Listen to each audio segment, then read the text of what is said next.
அஸ்ஸலாமு அலைக்கும் வரஹ்மத்துல்லாஹி வபரகாத்துஹு. இந்த உலகம் யாவற்றையும் படைத்த அல்லாஹு ரப்புல் ஆலமீனுக்கே எல்லா புகழும். அவன் அகில உலகத்தையும் படைத்து பரிபாலிக்க கூடியவன்.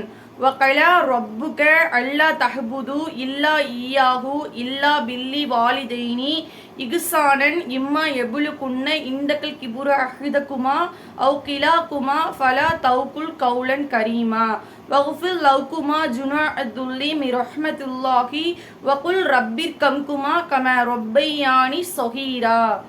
அல்லாவை வணங்குங்கள், பெற்றோருக்கு உபகாரம் செய்யுங்கள். பெற்றோரில் இருவரோ ஒருவரோ முதுமை அடைந்து விட்டால் அவர்களை சீ என்ற வார்த்தை கூட நீங்கள் கூறாதீர்கள். மரியாதை சொல்லை அவர்களிடம் கூறுங்கள், அவர்களை விரட்டாதீர்கள் என்று அல்லாஹு ரப்புல் ஆலமீன் தன்னுடைய திருமறையில் எடுத்து கூறியுள்ளான். அஸ்ஸலாமு அலைக்கும் வரஹ்மத்துல்லாஹி வபரகாத்துஹு.